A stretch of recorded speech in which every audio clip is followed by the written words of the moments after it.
Subscribe பண்ண அனைவருக்கும் மனமார்ந்த நன்றிகள். அனைவருக்கும் அன்பான வணக்கங்கள். Future education Ramesh Appasamy. MBBS மற்றும் பிடிஎஸ்க்கான கவுன்சிலிங் போஸ்ட்போன் பண்ணியிருந்தாங்க. இப்போ மறுபடியும் கவுன்சிலிங் ஸ்டார்ட் பண்ணிட்டாங்க. அதுக்கான சில அப்டேட் தான் பார்க்க போகிறோம். ஒன்று பார்த்தீங்க அப்படின்னா இதில் விடப்பட்ட சில நேம் பார்த்தீங்கன்னா இணைக்கப்பட்டிருக்கு. அது ஒன்று. ரெண்டாவது கால் லெட்டர் மாணவர்கள் டவுன்லோட் பண்ணும். இதை தான் பார்க்க போகிறோம்.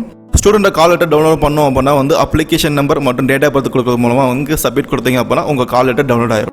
உங்கள் கால் லெட்டர் கொடுக்கப்பட்ட இந்த இன்ஸ்ட்ரக்ஷன் எல்லாமே தெளிவாக ஃபாலோ பண்ணுங்கள். இரண்டாவதாக 6 மாணவர்கள் பார்த்தீங்க அப்படின்னா அப்ளிகேஷனில் புதுசாக இணைச்சிருக்காங்க.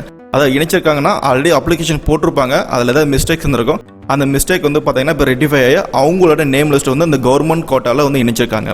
ஸோ இதில் பார்த்தீங்கன்னா யாரெல்லாம் கலந்துக்கலாம் அப்படின்னா 495 மார்க் உள்ள மாணவர்கள் மட்டுமே இந்த ஃபர்ஸ்ட் கவுன்சிலிங்கில் இப்போ நடக்க போகிற கவுன்சிலிங்கில் கலந்துக்க முடியும். எம்பிபிஎஸ் மற்றும் பிடிஎஸ்க்கான கைடன்ஸ் அட்மிஷன் வேணும் அப்படின்னா கண்டிப்பாக நீங்கள் என்ன தொடர்பு கொள்ளலாம். அனைவரும் சிறப்பான முறையில் வெற்றி பெற வாழ்த்துக்கள். நன்றி. நம்ம இந்தியாவில் எம்பிபிஎஸ் ஒரு நல்ல கல்லூரியில் ஒரு நார்மல் பட்ஜெட்டில் படிக்கணும் அப்படின்னாலும் கால் பண்ணலாம். மேலும் வெளிநாடு சென்று எம்பிபிஎஸ் ஒரு நல்ல ஒரு குவாலிட்டியான காலேஜில் படிக்கணும் அப்படின்னாலும் கண்டிப்பாக கால் பண்ணுங்கள்.